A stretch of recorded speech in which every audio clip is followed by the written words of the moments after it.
यशोदानंदन व्रज जनरंजन यशोदानंदन व्रज जनरंजन यमुना तीरा वनचारी यमुना तीरा वनचारी यमुना तीरा वनचारी यमुना तीरा वनचारी जय राधा माधवा सुंदर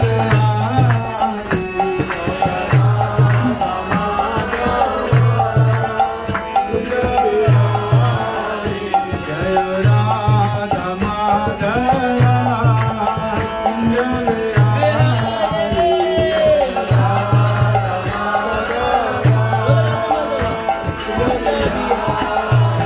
जय श्री कृष्ण चैतन्य प्रभु Nityanand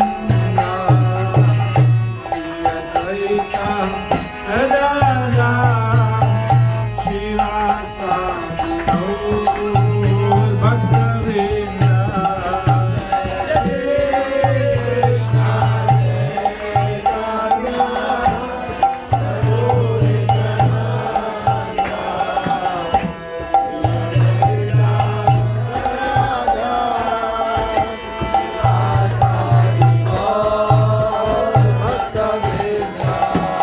Hare Krishna, Hare Krishna, Krishna Krishna, Hare Hare, Hare Rama, Hare Rama, Rama Rama, Hare Hare. Hare Krishna, Krishna Krishna, Hare Hare, Hare Rama, Hare Rama, Rama Rama, Hare Hare. Hare Krishna,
His Divine Grace, Abhay Chanarvind Bhakti Vedanta Swami Srila Prabhupada ki jai, Ananta Koti Vaishnav Vrinda ki jai, Namacharya Srila Halas Thakur ki jai, प्रेम से कहो श्री कृष्ण चैतन्य प्रभु नित्यानंद श्री अद्वैत गदाधर शिवासादि गौर भक्त वृंद की जय, श्री राधा कृष्ण गोपीनाथ श्याम कुंड राधा कुंड गिरिवर्धन धाम की जय, मथुरा वृंदावन धाम की, मायापुर नवद्वीप धाम की, गंगा माई जमुना माई की, भक्ति प्रदायिनी तुलसी महारानी की, श्रीमद् भागवतम ग्रंथराज महापुराण की, सभी एकत्रित भक्तों की जय जयकार हो, सभी एकत्रित भक्तों की जय जयकार हो, सभी एकत्रित भक्तों की जय जयकार हो, कृष्ण गुरु गौरांग की जय जयकार। ओम नमो भगवते वासुदेवाय। ओम नमो भगवते वासुदेवाय। ओम नमो भगवते वासुदेवाय। ओम नमो भगवते वासुदेवाय। ओम नमो भगवते वासुदेवाय। ओम नमो भगवते वासुदेवाय। कृष्णाय वासुदेवाय। कृष्णाय वासुदेवाय। देवकी नंदनाय च। देवकी नंदनाय च। नंदगोपकुमाराय। नंदगोपकुमाराय। गोविन्दाय नमो नमः। गोविन्दाय नमो नमः। हरे कृष्णा हरे कृष्णा हरे कृष्णा हरे कृष्णा कृष्ण कृष्णा हरे हरे कृष्णा कृष्णा हरे हरे हरे राम हरे राम हरे राम हरे राम राम राम हरे हरे राम राम हरे हरे। ग्रंथराज श्रीमद् भागवतम स्कंध 4 अध्याय 2 दक्ष द्वारा शिव जी को शाप। श्लोक संख्या 27 4:2-27 4.2.27 तस्यैवं तस्यैवं वदता वदता शापं श्रुत्वा दुष्कुलाय दुष्कुलाय भृगु प्रति असृजत् शापं ब्रह्मदण्डं दुरत्ययम् तस्यैवं वदता शापं तस्यैवं वदता शापं श्रुत्वा दुष्कुलाय वै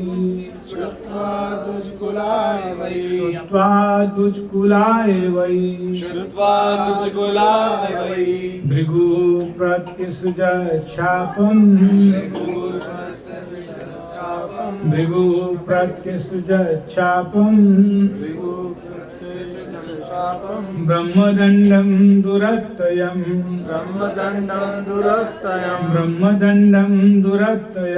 ब्रह्मदण्डं दुरत्ययम्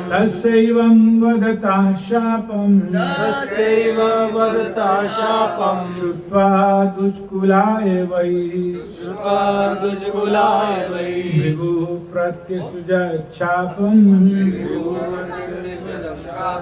ब्रह्मदण्डं दुरत्ययम्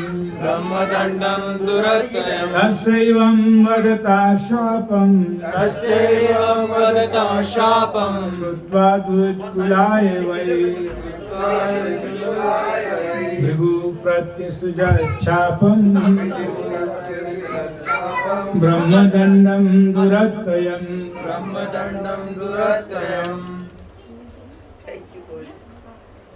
चश्मा तो नहीं चाहिए ना? अच्छा पढ़ने के लिए बोले आप? हाँ। श्लोक तस्यैवं वदता शापं श्रुत्वा द्विजकुलाय वै प्रत्यसृजच्छापम् भृगुप्रत्यसृजच्छापम् ब्रह्मदण्डं दुरत्ययम् ब्रह्मदण्डं दुरत्ययम्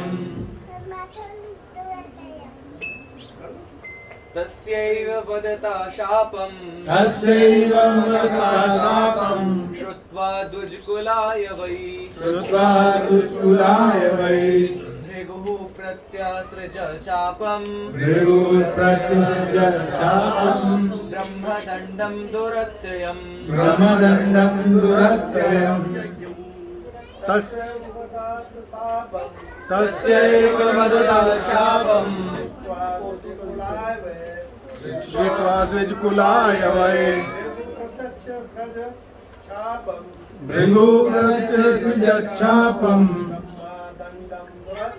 ब्रह्मदण्डं दुरत्ययम् तस्यैवं वदता शापम् तस्यैवं वदता शापम् श्रुत्वा द्विजकुलाय वै श्रुत्वा द्विजकुलाय वै भृगुप्रत्यसृजच्छापम् भृगुप्रत्यसृजच्छापम् ब्रह्मदण्डं दुरत्ययम् ब्रह्मदण्डं दुरत्ययम् तस्यैवं वदता शापम् तस्यैवं वदता शापम् श्रुत्वा द्विजकुलाय वै श्रुत्वा द्विजकुलाय वै भृगुप्रत्यसृजच्छापम् भृगुप्रत्यसृजच्छापम् ब्रह्मदण्डं दुरत्ययम् ब्रह्मदण्डं दुरत्ययम् तस्यैव वदता शापम् द्विजकुलाय वै श्रुत्वा द्विजकुलाय वै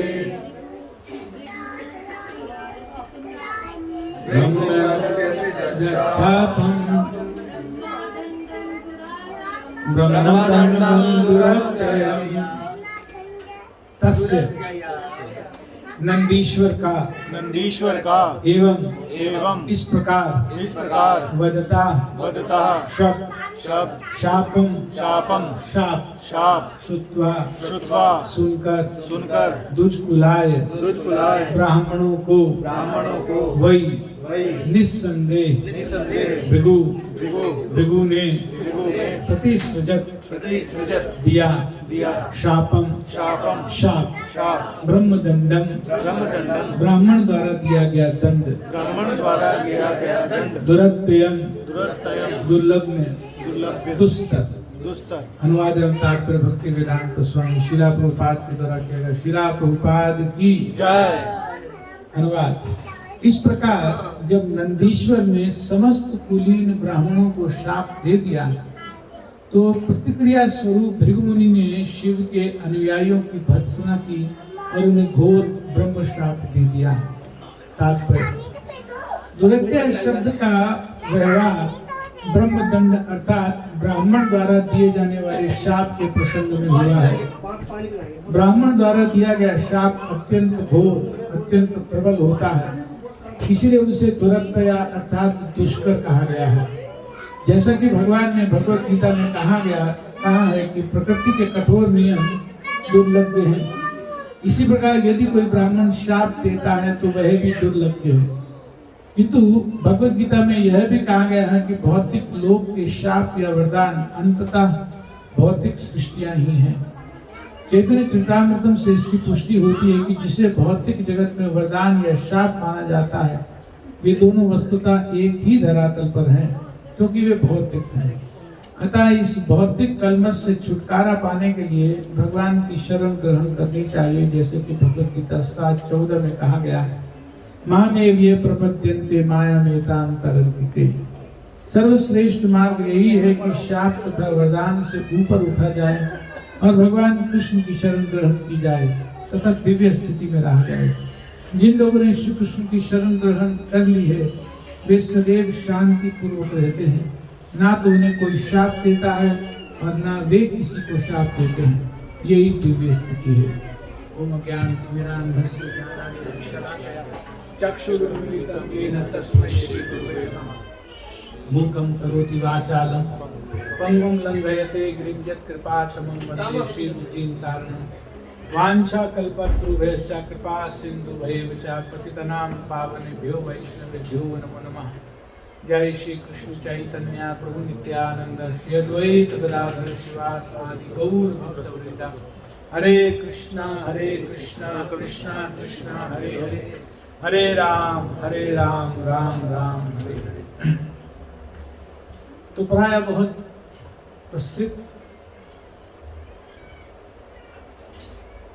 संदर्भ है, भक्त जानते हैं, लेकिन बहुत शिक्षाप्रद है। विशेष तौर पर भक्तों के लिए, वैष्णव के लिए इसमें बहुत कुछ उपादेय है, बहुत कुछ लेने वाला है, बहुत कुछ सीखने वाला है। भगवान शिव, शास्त्र में कहा गया कि किसी भी वैष्णव में 26 गुण होते हैं, 26 गुण। और भगवान शिव का स्थान है परम वैष्णव, माने जितने भी भगवान के भक्त हैं, जितने भी भगवान के भक्त हैं, उन सब में सबसे ऊपर जो स्थान है वो भगवान शिव का है। चाहे नारद मुनि उनको हम भक्ति के आचार्य कहते हैं, लेकिन वो परम वैष्णव शिव जी के स्तर पर नहीं है। वैष्णव नाम यथा शंभु, ये महाभागवत का वाक्य है, श्रीमद् भागवत का वाक्य है कि जैसे गंगा से ऊपर कोई नदी नहीं है, श्रीमद् भागवत से ऊपर कोई ग्रंथ नहीं है, उसी तरह से भगवान शिव से ऊपर कोई वैष्णव नहीं है। तो जितने भी बड़े वैष्णव हैं, यद्यपि ब्रह्मा जी उनके पिता हैं और एक सृष्टि के इंचार्ज हैं, उसके साथ ही साथ एक वैष्णव परंपरा को हेड करते हैं, लेकिन वो भी भगवान शिव से, उनको भी परम वैष्णव नहीं कहा गया। उनके लिए भी वैष्णव नाम यथा ब्रह्मा नहीं कहा गया, वैष्णव नाम यथा शंभु कहा जाता। तो ये जो 26 गुण मैं अभी बता रहा था, जो शास्त्र में लिखे हैं, इसको संजो दिया जाता है 6 गुणों के अंदर। एक वैष्णव में इन 6 गुणों की भरमार रहती है, खूब मन से। तितिक्षा, कारुणिका, सुहृद सर्वदेहिना, अजात शत्रुः शांता, साधवा साधुभूषणा। तो ये 6 श्रीमद् भागवत में कहा गया कि इसमें सूत्र में बांध सकते हैं सभी वैष्णवों के जितने भी गुण हैं, 26 के 26 को इन 6 में बांधा जा सकता है, इन 6 में कैटेगराइज किया जा सकता है। तो ये 6 तरह के हार हैं जो एक वैष्णव पहनता है, मालाएं हैं जो अपने हृदय पे धारण करता है। एक तो कंठी माला है, वो धारण करते हैं, लेकिन हृदय में जो ये 6 मालाएं धारण करता है, ऊपर से अगर कोई पहनाते हैं तो ये 7वीं माला होती है। तो 6 माला धारण करने के बाद वास्तव में 7वीं माला धारण करने का अधिकारी कोई भक्त बनता है, वैष्णव कोई, जो ये 6 मालाएं। तो क्या कह रहे हैं कि तितिक्षा, सहनशील होना, कारुणिका, बहुत कंपैशनेट, जीवों के प्रति कंपैशनेट, करुणा, सुहृद सर्वदेहिना, सबके प्रति कंपैशन, सुहृद, भला, किसी तरह से सबका भला हो, उस तरह की भावना।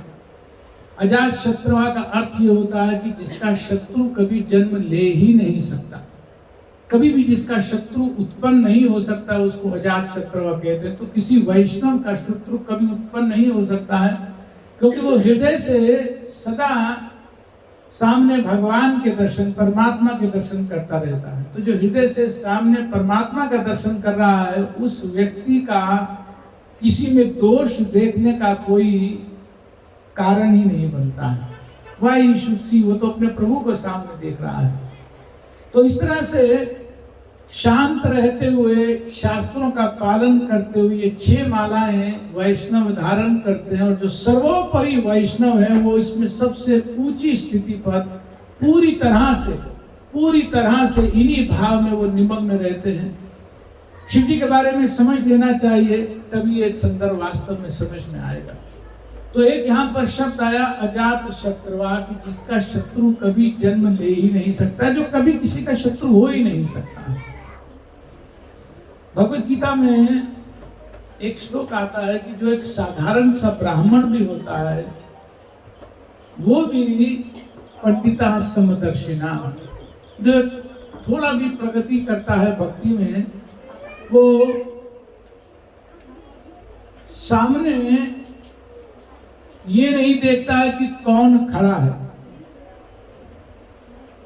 उदाहरण दिया,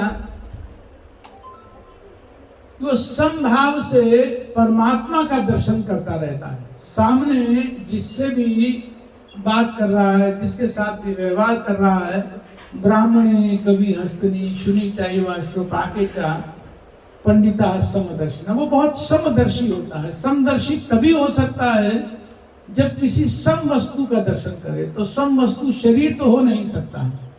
शरीर के अगर भाग में देखें तो पशु भी हैं, पक्षी भी हैं, वृक्ष भी हैं, मनुष्य भी है। मनुष्य में भी देखें तो स्त्री है, पुरुष है, बच्चे हैं, बड़े हैं। तो समदर्शन की कोई संभावना नहीं है।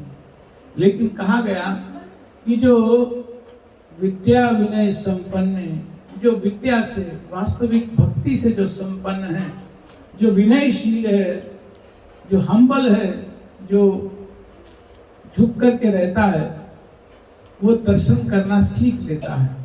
वो सामने हृदय में परमात्मा का दर्शन करना सीख ही जाता है। उसका व्यवहार ऐसा होने लगता है कि वो देख कुछ भी रहा है लेकिन दर्शन करता है परमात्मा का। तो ये दूसरा एक भाव भगवान शिव के बारे में समझ लेना चाहिए कि पंडिता समदर्शिना, कि जो वास्तव में वैष्णव है वो समदर्शी होता है। उसी तरह से चैतन्य चरितामृत में भी एक वाक्य आया है कि स्थावर जंगम देखे ना देखे तार मूर्ति सर्वत्र है निज इष्ट देव स्मृति, कि जो भी देख रहा है दर्शन उसको अपने प्रभु का ही हो रहा है सब में। तो ये दो तीन बातें उस व्यक्ति के बारे में समझ लेनी चाहिए जो एक साधारण वैष्णव है, अभी हुआ है। तो जो परम वैष्णव है, जिनसे ऊपर नारद जी की, ब्रह्मा जी की, किसी अन्य भी भक्त की स्थिति नहीं है। हमारी परंपरा में सबसे ऊपर ब्रह्मा जी हैं, लेकिन ब्रह्मा जी में और शिव जी में भी अगर तारतम्य बिठाया जाए तो शास्त्र कहता है, श्रीमद् भागवत कहते कि नहीं, शिव जी का ही स्थान ऊंचा है। भक्ति में अगर बात करेंगे तो इसलिए सब उनके चरणों में बैठ करके, नारद जी उनके चरणों में बैठ करके भगवान कथा सुनते हैं, सनत कुमार उनके चरणों में बैठ करके कथा सुनते हैं। सभी भक्त मौका देखते हैं कि कब भगवान शिव का संग प्राप्त हो, उनसे भगवान के विषय में सुना जाए। तो यहाँ ये संदर्भ आ रहा है कि किसी ने किसी को शाप दे दिया, परंपरा शाप की प्रारंभ हुई है। हुआ क्या, वास्तव में एक यज्ञ चल रहा था, एक बहुत बड़ा यज्ञ, लोक के कल्याण के लिए, जगत के कल्याण के लिए एक यज्ञ चल रहा था, बहुत बड़ा यज्ञ देवलोक में चल रहा था। तो वहां ब्रह्मा जी भी आए थे, शिव जी भी आए थे, इंद्र चंद्र सभी देवता आए थे, सब बैठ करके यज्ञ में सम्मिलित हो रहे थे। तो इतने में एक बहुत प्रभावशाली व्यक्ति वहां पर आया, उस सत्र में, उस सभा में आया, जिसका नाम दक्ष था। दक्ष भी ब्रह्मा जी के पुत्र हैं और प्रजापतियों में बहुत श्रेष्ठ उनकी गिनती थी। तो चमक भी कुछ, एफल्जेंस भी कुछ, शरीर का दिव्यता भी कुछ शरीर में ऐसी नजर आ रही थी कि सब जानते थे, सब प्रभावित होते। तो सब खड़े हो गए। एक दो व्यक्ति खड़े नहीं हुए, ब्रह्मा जी खड़े नहीं हुए, वो तो पिताजी हैं, वो क्या खड़े होंगे, और दूसरे शिव जी खड़े नहीं हुए। श्रीमद् भागवत में शिव जी के बारे में कहा गया इसी अध्याय में, ये दूसरे अध्याय में, कि शिव जी चराचर गुरु हैं, चर और अचर सबके गुरु हैं।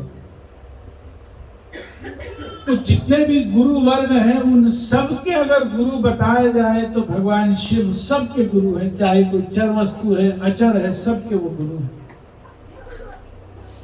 अब यहाँ पर दक्ष की स्थिति है कि दक्ष शिव जी के ससुर हैं। शिव जी की जो वाइफ है वो दक्ष जी की पुत्री है, नाम है सती। तो बाह्य संबंध से देखा जाए तो ससुर का स्थान तो गुरु जैसा ही होता है, पिता का स्थान गुरु जैसा होता है। तो बाह्य दृष्टि से तो दक्ष जी कौन है, गुरु है। लेकिन अगर चराचर गुरु की दृष्टि से देखा जाए तो कौन गुरु है, सबके गुरु तो वास्तव में भगवान शिव ही है। तो बहुत टेम्पररी प्लेटफॉर्म की दृष्टि से देखें तो बात अलग है, लेकिन वास्तविक दृष्टि से देखें तो भगवान शिव सबके गुरु हैं। मान लीजिए मैं उदाहरण देता हूं कि मेरे गुरु महाराज के बड़े भाई उन्हीं से दीक्षित हैं, उनके शिष्य हैं। अब अगर प्रणाम करने की बात आएगी तो कौन किसको प्रणाम करेगा? किसको प्रणाम करेगा? कौन? शिष्य प्रणाम करेगा गुरु को। वो तो अध्यात्म का मार्ग है। ऐसे सम्मान से मन से गुरु महाराज भी अगर प्रणाम कर दे अपने बड़े भाई को तो कोई बात नहीं है। लेकिन अगर सही दृष्टि से देखा जाए तो शिष्य ही गुरु को प्रणाम करता है। लेकिन जब दक्ष जी वहां प्रवेश किया, दक्ष जी जब आए तो कई ऐसे भक्त होते हैं जो देख रहे होते हैं, जो प्रणाम कर रहे हैं उनको नहीं देखते हैं, जो प्रणाम नहीं कर रहे हैं उनको देखते हैं कि कौन कौन प्रणाम नहीं कर रहा है। तो उनको ये दो आदमी नजर आ गए कि ये दो प्रणाम नहीं कर रहे हैं। अब ब्रह्मा जी की तो कोई बात नहीं, वो तो स्वीकार है, पिताजी हैं, कैसे प्रणाम करेंगे। लेकिन ये तो दामाद है, इसने सबके सामने मेरा अपमान कैसे कर दिया। ऐसे भी चाहे अकेले में नहीं भी प्रणाम करते होंगे, मुझे पता नहीं। लेकिन आज तो पब्लिक में प्रणाम नहीं हुआ। शास्त्र में लिखा नहीं कि पहले करते थे कि नहीं करते थे, लेकिन अपने स्थान पर बैठते बैठते आप अनुमान लगाइए कि कोई व्यक्ति खड़ा है, उसको आसन दिया, वो आसन पर बैठ रहा है तो कितनी देर लगाएगा? 1 सेकंड में, 2 सेकंड में बैठ जाता है। वो बैठते बैठते ही ऐसे टेढ़ी सी आंख करके शिव जी की तरफ और देखना शुरू किया और बोला, दक्ष जी ने क्या बोलना वहां प्रारंभ किया, देखो जो बात मैं कहने जा रहा हूं, ना तो मैं किसी का असम्मान कर रहा हूं और न मैं द्वेष से कोई बात कर रहा हूं, मैं तो ऐसे ही कह रहा हूं कुछ बस। लेकिन मैं पहले बात बता देना चाहता हूं, मैं किसी का इसमें असम्मान नहीं कर रहा हूं, किसी का इंसल्ट नहीं कर रहा हूं, और ना ये बात मेरे अंदर कोई एनवियसनेस है तभी मैं कह रहा हूं।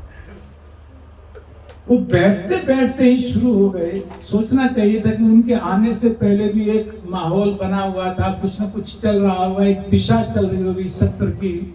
लेकिन वो आए, उनको सम्मान देने के लिए सब उठे, तो वो तो उठे तो बहुत अधिकार है उनका कि सब उठे उनके सामने। लेकिन जो उनके लिए नहीं उठा, अब वो बात उनसे सहन नहीं हो रही है। उसी समय इतना वेग उनके हृदय में क्रोध का हुआ, इतना वेग उमड़ा कि तुरंत कहना शुरू किया कि ये जो भस्म लगाता है शव की, ये जो कपाल पहनता है, मुंड माला पहनता है, इसको मैंने अपनी बेटी दी हुई है। ये परमेष्ठी बैठे हैं, इन परमेष्ठी के कहने से मैं फंस गया, नहीं तो कभी इस उदंड व्यक्ति को मैं अपनी पुत्री देने वाला नहीं था। अब जब तक हृदय में कोई पुरानी बात चल नहीं रही होती है, कई बार क्या होता है कि बातें पुरानी होती हैं, 1, 2, 4, 6 बातें पुरानी होती हैं, लेकिन एक स्थिति पर आ करके एक छोटी सी बात से भी वो एकदम भयंकर रूप ले लेती। तो आज ये वेग सहन नहीं कर पा रहे हैं दक्ष जी, और तुरंत ये सब बातें करके, बात तो और भी बहुत बहुत बहुत बहुत कही, मैं ज्यादा समय नहीं लूंगा, ऑलरेडी हम थोड़ा सा लेट चल रहे हैं। तो वो सब बातें बहुत कही और सब उनकी तरफ देख रहे थे, ये क्या कर रहे हैं, क्या कर रहे हैं, ये तो यज्ञ हो रहा है, भगवान की प्रसन्नता के लिए यज्ञ होता है, ये क्या काम कर रहे हैं। लेकिन करते करते उन्होंने तुरंत वहां पर जल का पात्र लिया और अपने हाथ में जल की 4 बूंदें डाल दी। अब सबको समझ में आ रहा था कि यहां से जो किया तो किया, कोई बात नहीं, यहां से अब जो करने जा रहे हैं तो बहुत भयंकर है। तो सबने आकर के उनको रोका, सभी देवताओं ने रोकने का प्रयास किया, ब्रह्मा जी ने रोकने का प्रयास किया कि बस इसको छोड़ दो नीचे, इसकी जरूरत नहीं है, पानी की हाथ में लेने की जरूरत नहीं है। लेकिन उन्होंने तुरंत मंत्र पढ़ करके शाप दिया कि ये शिव सम्मानित व्यक्तियों के बीच में बैठने लायक है ही नहीं, तो इसलिए आज से ये देवताओं के बीच में बैठ करके भोजन नहीं प्राप्त कर सकेगा, यज्ञ में इसका कोई हिस्सा नहीं होगा। और ये छोड़ा और तुरंत इतना क्रोध था, शाप देने के बाद भी इतना क्रोध था कि वो तुरंत वहां से निकल भी गया। दक्ष जी तुरंत वहां से चले गए। सब रोक रहे थे, रुक जाओ, सुलह करा देते हैं, कुछ ना कुछ कहा होगा उनसे, लेकिन दक्ष तो इतने क्रोध में रहे थे कि सिमट नहीं रहे थे। भगवान शिव आराम से बैठे हुए हैं, कुछ नहीं कह रहे हैं। शाप भी ले लिया, बात भी सुन ली, किसी भी तरह का कोई प्रतिक्रिया। वैष्णव नाम यथा शंभु ऐसे ही नाम नहीं पड़ा, कुछ नहीं कह रहे हैं। अब दक्ष तो वहां से चले गए, लेकिन भगवान शिव के जो खास एसोसिएट है, खास पार्षद है नंदीश्वर। अब नंदीश्वर तो वहां पर वैष्णव अपराध होते हुए देख रहे हैं कि सभा में इतने लोग बैठे हैं, जो बड़े हैं उनको प्रॉपर इसका रिप्लाई देना चाहिए था। शास्त्र में 3 तरह का वैष्णव अपराध कहीं हो रहा हो तो 3 तरह के उपचार रूप गोस्वामी ने बताया कि किस तरह से रिएक्ट कर सकते हैं अगर कहीं पर कुछ इस तरह की बातचीत हो रही हो। तो जो श्रेष्ठ व्यक्ति हैं, जो बड़े व्यक्ति हैं, उनको शास्त्र के आधार पर जो भी वैष्णव अपराध कर रहा है, भगवान का अपराध कर रहा है, उसको तुरंत चुप कराना चाहिए। लेकिन झगड़ करके चुप नहीं कराना चाहिए, शास्त्र की युक्ति से, शास्त्र के कथनों से चुप कराना चाहिए। तो किसी ने भी ये काम नहीं किया। दूसरा ये कि उठ करके चले जाना चाहिए, कोई भी उठ करके नहीं गया। और तीसरा, उसी समय आत्महत्या कर लेनी चाहिए। अगर ये दोनों काम ना हो रहे हो तो वो आत्महत्या के बराबर है, वो आत्महत्या कर लेनी चाहिए। अगर बैठ करके वैष्णव अपराध सुना जा रहा है और हमें उठने की भी हिम्मत नहीं है, तो ये तो बहुत खराब प्लेटफॉर्म है भक्ति के लिए। तो व्यक्ति गिरता है, सुनने वाला भी बहुत गिरता है, उसकी स्थिति भी भक्ति की स्थिर नहीं रह पाती है जिसने वैष्णव अपराध सुना। तो नंदी जी को यह समझ में आया कि यहाँ पर ब्राह्मण बैठे हैं, भगवान के बड़े बड़े भक्त बैठे हैं, इनको कम से कम दक्ष जी को चुप कराना चाहिए था। उनको बताना चाहिए था कि ये सब वाक्य नहीं बोलने चाहिए, लेकिन किसी ने बोला नहीं। अब उस समय इनको आ गया क्रोध। इनको क्रोध आया नंदी जी को, और नंदी जी को क्रोध आया तो दक्ष तो चले गए। दक्ष होते तो उन्हीं को कुछ ना कुछ थोपते, लेकिन अब चालू हो गए किनके ऊपर, जो दक्ष के पक्ष में कुछ नहीं बोल रहे थे उनके ऊपर। तो वो बात यहाँ पर कही गई कि उन्होंने ब्राह्मणों को शाप दिया, नंदीश्वर जी ने ब्राह्मणों को शाप दिया। अब देखा जाए तो नंदीश्वर की भी स्थिति थोड़ी सी गड़बड़ नजर आ रही है। करना क्या चाहिए था? 3 में से कोई एक काम करना चाहिए था। क्या नंदीश्वर जी ने तीनों में से कोई काम किया? क्या उन्होंने बोलने वालों को चुप कराया, स्थान छोड़ करके गए, आत्महत्या की? उन्होंने तो और बल्कि उल्टा काम कर दिया। जो दक्ष ने किया उससे कोई बिल्कुल अलग काम नंदीश्वर ने नहीं किया, उन्होंने भी वही काम कर दिया। एक माहौल होता है, कोई चीज चलने लगती है तो चलनी वही तरह की बातें, वही तरह की चीजें रिपीट होनी शुरू हो जाती है। भगवत गीता में भगवान कहते हैं कि ऋषि नाम भृगु अहम, कि भृगु मेरी क्या है, विभूति है। वहां भृगु जी बैठे हुए थे जो भगवान की विभूति है, देवताओं में बहुत बड़ा स्थान है। एक बार परीक्षा लेने भेजा था तो इन्हीं को सबसे उपयुक्त माना कि ब्रह्मा विष्णु और महेश में कौन सबसे ऊंचा है। तो कौन चयन करेगा, कौन इस बात का निर्धारण करेगा? तो सबसे श्रेष्ठ व्यक्ति भृगु जी को भेजा गया। उन श्रेष्ठ व्यक्ति भृगु जी की भी हालत उस समय क्या हो गई कि उन्होंने नंदी के माध्यम से भगवान शिव के सारे अनुयायियों को शाप देना शुरू किया। तो यहां पर प्रक्रिया प्रारंभ की किसने? दक्ष जी ने। उसका अनुसरण किया किसने? नंदीश्वर ने। और फर्दर इसका अनुसरण किया किसने? भृगु जी ने। भृगु जी को भी अगर वैष्णवता के अनुसार देखा जाए तो ये दोनों काम नहीं करने चाहिए, लेकिन फिर भी हुआ।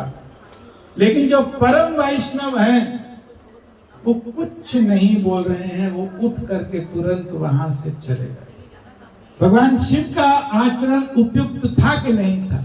बिल्कुल परफेक्ट था। जब तक अपने ऊपर बात आ रही है वो वहीं बैठे रहे। शास्त्र कहता है कि अगर अपना अपमान हो रहा हो उसको भगवान की कृपा मान करके सहन कर लेना चाहिए।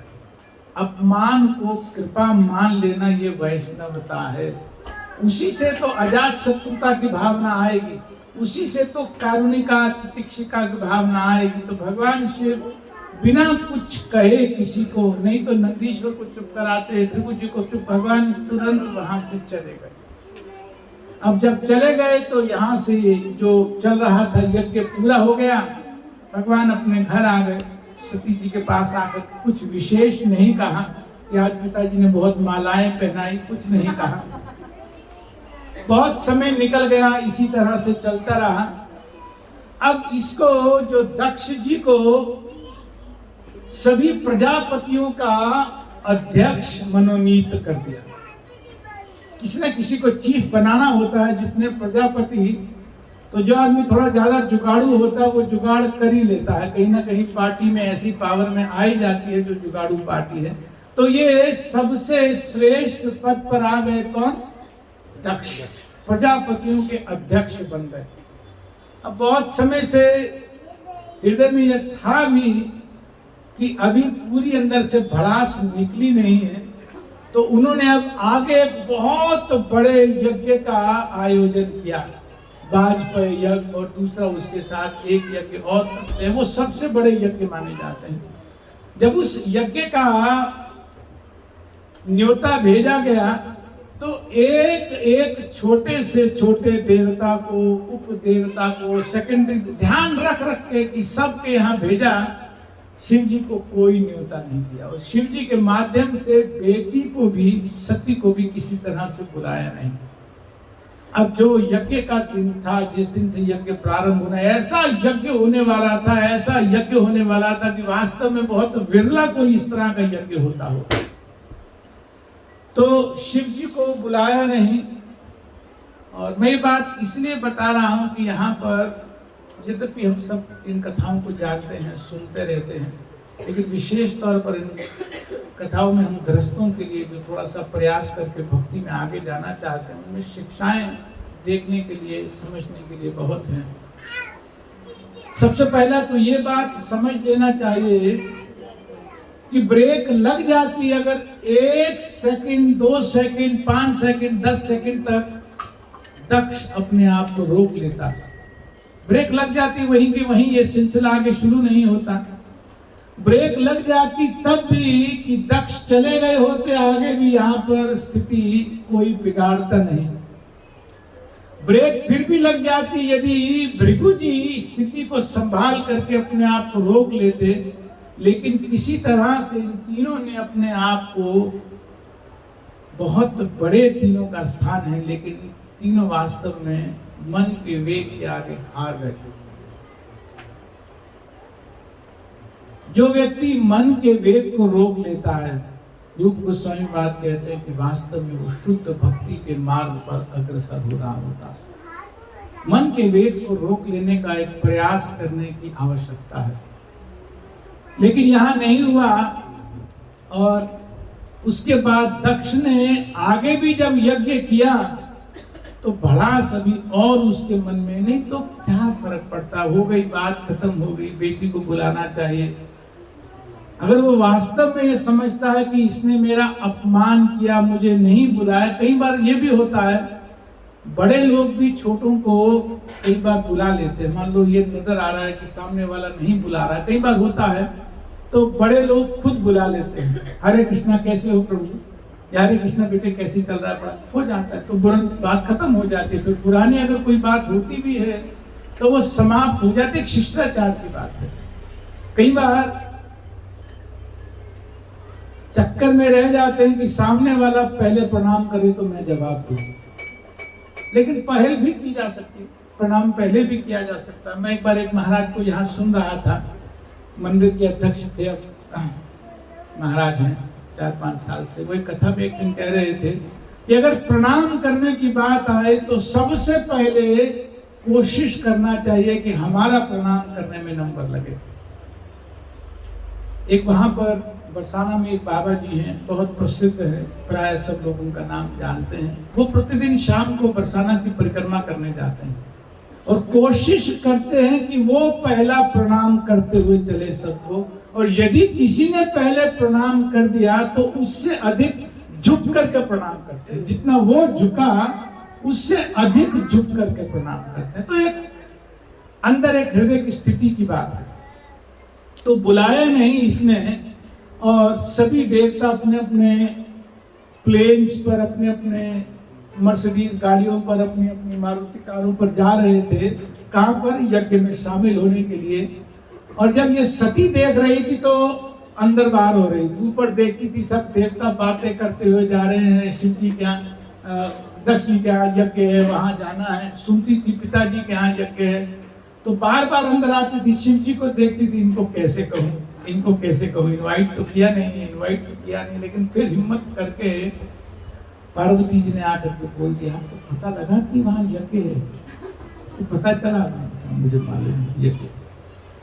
तो फिर वो कहना शुरू करती, देखो शास्त्र कहता है कि जो बहुत घनिष्ठ मित्र है, जो गुरु है, जो बहुत सुहृद है या पिता है, उनके यहाँ बुलाने की जरूरत नहीं होती, ऐसे जा सकते हैं, कोई मुश्किल नहीं है। अच्छा, वो गुरु के यहाँ पर बुलाते थोड़ी, पिता तो गुरु होता है या ससुर तो गुरु होता है।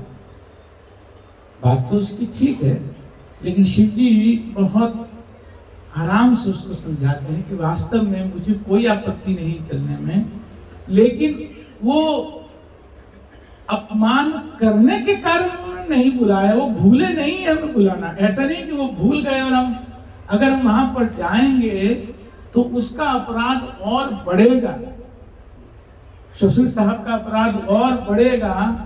तो उनको और अपराध का भागीदार बनाने से बचाने के लिए वहां ना जाना ही उपयुक्त है। बहुत देर तक पति पत्नी के बीच में बातचीत होती रही।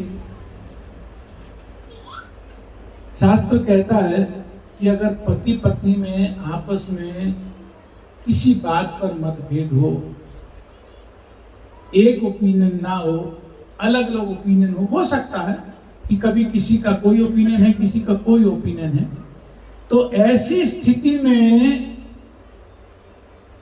बैठ करके स्वस्थ चित्त से उसको सुन करके एक दूसरे की बात सुलझाने का प्रयास करना चाहिए।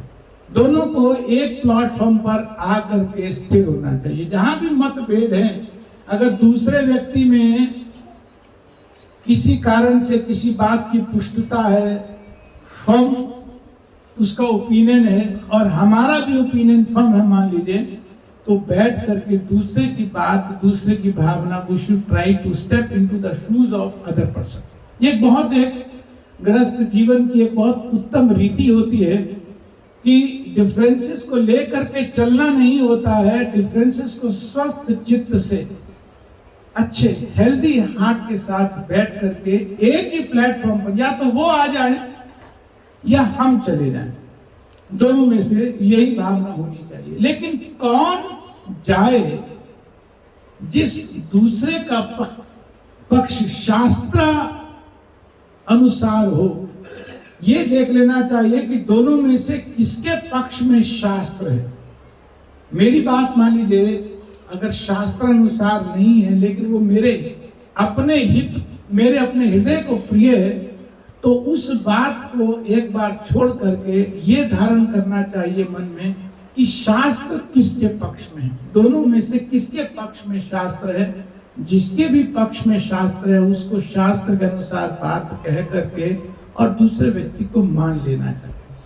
अब यहाँ यद्यपि सती ने कहा, शास्त्र उक्ति है कि पिता के यहाँ, गुरु के यहाँ इन्विटेशन की जरूरत नहीं होती है, शास्त्र की उक्ति है, लेकिन भगवान शिव ने जो बात कही ये उससे ऊपर बैठती है कि अगर कोई व्यक्ति अपमान करना चाहता है और कहीं पर जाकर के अगर उसके ही अपराध बढ़ने की, वैष्णव अपराध बढ़ने की संभावना है, तो उस स्थिति को अवॉइड करना चाहिए।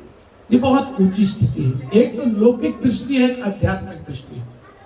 लेकिन इसी तरह से माता सती ने मन पर, जैसे मन बहुत अधीर हो जाता है कि नहीं वहां जाऊंगी तो माता को मिलना है, मासी को मिलना है, बहनों को मिलना है, जीजा जी आए होंगे, उनके बच्चे भी होंगे, सबसे मिलना वो होता है।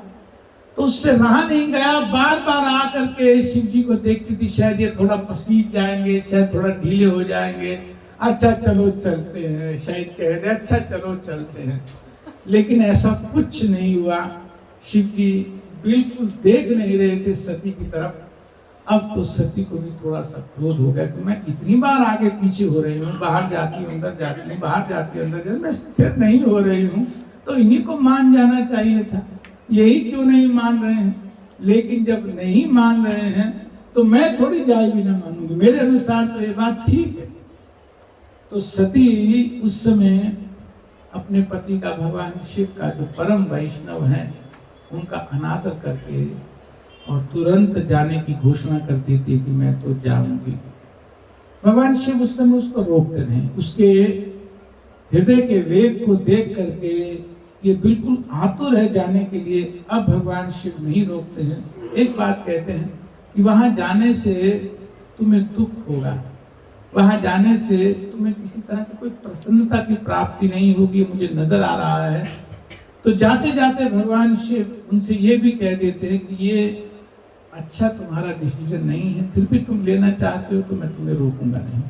इसके पीछे कारण कुछ और भी है, मैं वो कारणों में नहीं जाऊंगा कि कैसे भगवान राम के साथ, मैं उनमें नहीं जाऊंगा अभी, नहीं तो यहाँ कुछ छूट जाएगा, समय भी पड़ रहा है।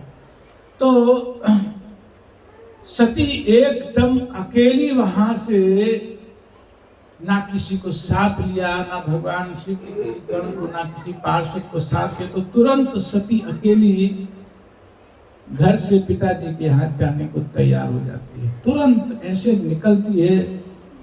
तो जब पीछे से नंदी जी देखते हैं, नंदी तो भगवान के गण है, पार्षद है, वो कैसे माँ को ऐसे जाने देंगे, अकेले जाने देंगे। तो वो अपने 10, 20, 50 गणों को लेकर के साथ माता की रक्षा के लिए पालकी, तुरंत ऐसे पैदल थोड़ी जाएगी, भगवान शिव की पत्नी अपने माता की घर से पैदल थोड़ी जाएगी। तो पालकी तुरंत व्यवस्था और ले करके दक्ष जी के यहाँ वो पहुंच जाते हैं और बाहर वेट करते हैं कि माता को छोड़ दिया है। अब जब माता अंदर जाती है, सती अंदर जाती हैं, तो बहनें तो बहुत अच्छे से मिलती हैं, माता भी, बाकी रिश्तेदार भी बहुत अच्छे से मिलते हैं।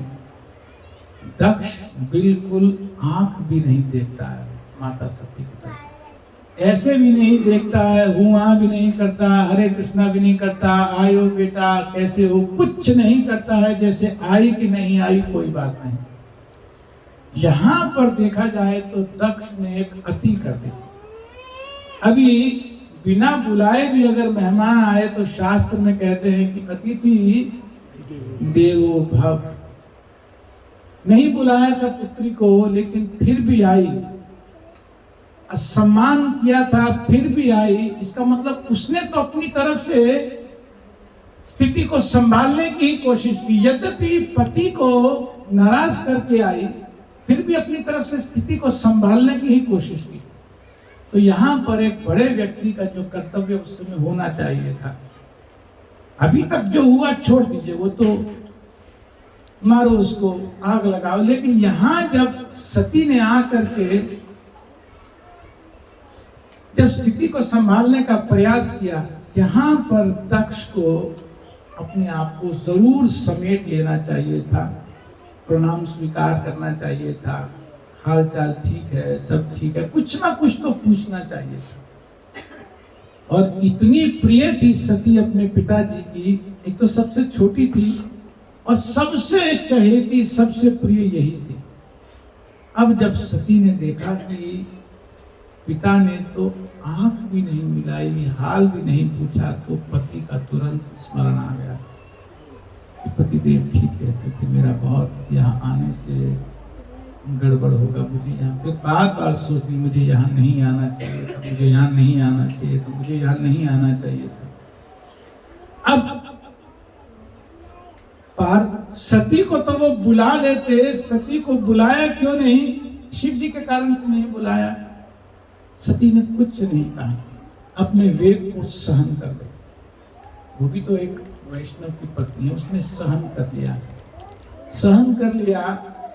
यज्ञ में जब चल रहा था तो यज्ञ में सब जगह पर इंद्राय स्वाहा, वरुणाय स्वाहा, अग्नाय स्वाहा, सभी देवताओं का नाम ले लेकर के आहुति दी जा रही थी।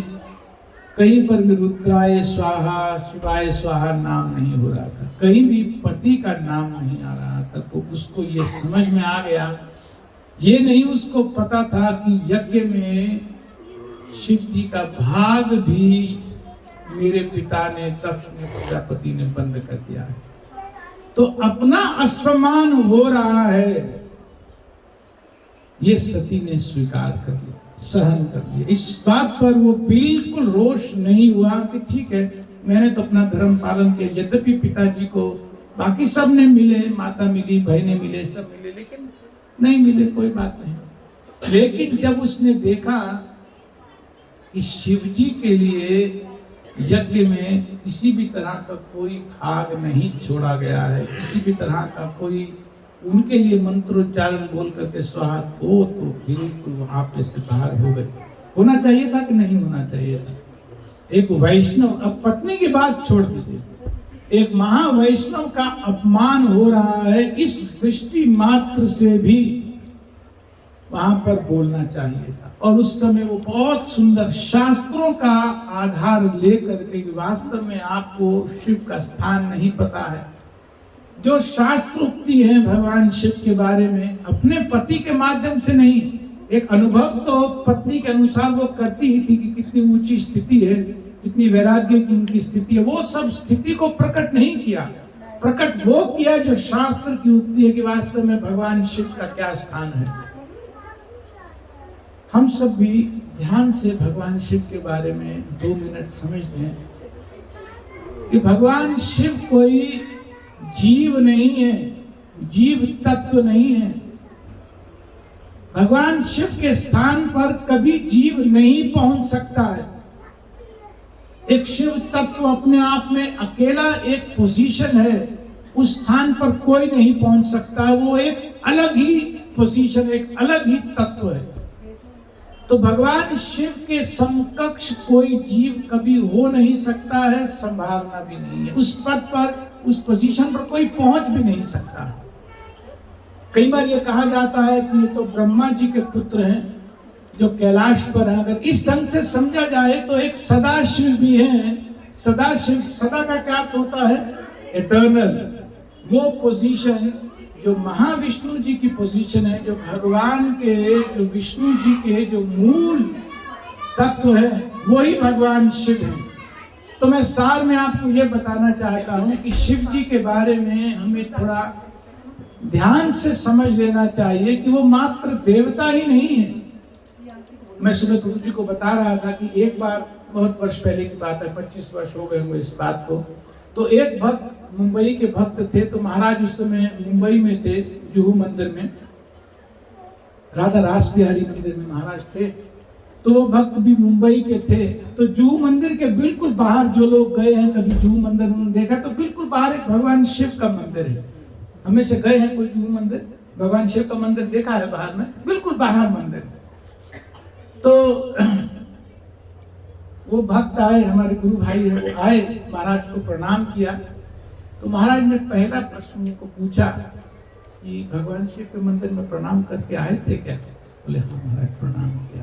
तो महाराज इतने पर्टिकुलर थे उनको पूछने के लिए कि आप मंदिर में आए, गेट के पास बिल्कुल यहाँ भगवान शिव का बहुत सुंदर मंदिर है, वहां प्रणाम करके आना चाहिए। तो वो एक भावना, एक आरोपित करने की, एक भावना बांटने की, भावना देने की एक आवश्यकता है। तो भगवान शिव को ऐसे नहीं मान लेना चाहिए काम स्थित हृदय ज्ञान प्रपद्यन्ते, नहीं, वो स्थिति भगवान शिव की नहीं है। लेकिन फिर भी जो वास्तविक स्थिति है उसके बारे में थोड़ा जानकारी यहाँ देने के लिए मैंने बता दिया। तो बहुत सुंदर सती जी ने अपने पिताजी को शास्त्र के आधार पर भगवान शिव की महत्ता को बताया और कहा कि आपने उनको आमंत्रित नहीं किया, जान करके आपने आमंत्रित नहीं किया और इस समय आपने यज्ञ भाग भी यहाँ से हटा लिया, उनको नहीं आपने अर्पित किया, तो वास्तव में मुझे इस समय बहुत ग्लानि हो रही है। मुझे इस समय बहुत खेद हो रहा है। किस चीज का खेद हो रहा है? कि मैंने आपके देह से जन्म ले लिया, कि मैंने उस व्यक्ति की देह से जन्म लिया जिसमें ईर्ष्या इतनी भरी हुई है। अब उस समय 3 में से एक युक्ति यहां पर थी, उन्होंने कर दी। कौन सी युक्ति कर दी? शास्त्र के अनुसार पिता को समझा दिया। तो ये तो दूसरे के लिए है, लेकिन यहाँ पर एक काम और सती जी ने किया। वास्तव में मुझे अधिकार नहीं है, इतनी निंदा मैंने यहाँ पर होती हुई देख ली अपने पिता, अपने पति की, कि मेरा पिता ही उनको यज्ञ भाग से हटा रहा है। तो जिस पिता से ये शरीर मिला, उस शरीर को भी मुझे रखने का कोई अधिकार नहीं है। तो पार्वती सती जी तुरंत अपने ही शरीर से, बहुत ऊंची स्थिति है सती जी की। शास्त्र में कहा जाता है कि अगर पतिव्रता नारियों में गिनती की जाए तो जो सबसे श्रेष्ठ होती है उसका नाम ही सती रख देते हैं। माने सती की कितनी स्थिति अपने पति के चरणों में कितना समर्पित है। यद्यपि आज आ गई, अपने पति की बात को अनकही करके आ गई, लेकिन वास्तविकता से देखा जाए तो मन में अपने पति के लिए पूरी तरह से समर्पित अगर किसी को कहा जाए तो सती का बहुत श्रेष्ठ, बहुत ऊंचा नाम आता है। तो तुरंत अपने शरीर से अग्नि प्रकाशित करके उस अग्नि में उन्होंने अपना देह वहीं पर त्याग दिया। सामने देखते देखते देह त्याग दिया। यज्ञ चल रहा था। यज्ञ किसकी प्रसन्नता के लिए किया जाता है? भगवान विष्णु की प्रसन्नता के लिए किया जाता है। अगर परम वैष्णव को इनवाइट किए बिना, उनको सम्मान किए बिना अगर भगवान विष्णु को प्रसन्न करने का प्रयास किया जाएगा तो क्या प्रसन्नता कोई कारण है? एक साधारण वैष्णव को भी अगर अपमानित करके कोई व्यक्ति भगवान विष्णु को प्रसन्न करना चाहता है तो वो प्रसन्न नहीं कर पाएगा। वो वैष्णव के जो चरण की रज है वो ही क्षमा नहीं करती। और जहां तो परम वैष्णव का जानबूझ करके निरादर किया गया, तो ऐसे समय में भगवान यज्ञ से प्रसन्न हो जाएंगे, उसका कोई कारण नजर नहीं आता है। तो वास्तव में प्रसन्न यज्ञ भगवान विष्णु हो नहीं सकते थे। पार्वती जी ने वहीं पर अपना देह त्यागा। बाहर जो वेट कर रहे थे गण पार्षद आए थे, भगवान शिव के नंदी इत्यादि आए थे, उन तक हवा पहुंची कि सती जी ने आत्मदाह कर दिया, आत्मदाह कर दिया। अब उनसे तो बिल्कुल ये बात स्वीकार हो नहीं सकती थी, क्योंकि नंदी जी तो सारी स्थिति को जानते थे। वो तो उनके सामने ही पहले सब हुआ था, इसलिए अंदर भी नहीं आ रहे थे। यहाँ होंगे तो और में प्रवोक होंगे सब लोग अंदर, लेकिन माता गई है तो इनके साथ रहना जरूरी है, इसलिए वो आ गए थे। लेकिन जब समाचार पहुंचा कि माता सती ने अपना देह त्याग दिया है, उस समय क्या नंदी को रुकना चाहिए था? उस समय तो नहीं रुकना चाहिए। तो बहुत बड़ी जैसे ना स्थिति बाहर हो गई, तो उन्होंने आकर के सारा का सारा यज्ञ विध्वंस किया। जब यज्ञ विध्वंस किया, नहीं यज्ञ भी विध्वंस नहीं हुआ, कुछ कुछ उन्होंने किया, लेकिन वहां पर एक भृगु जी ने देवताओं को उत्पन्न कर दिया यज्ञ की अग्नि से। यज्ञ की रक्षा करने के लिए एक विशेष देवता होते हैं, क्या नाम होता है प्रभु जी उनका?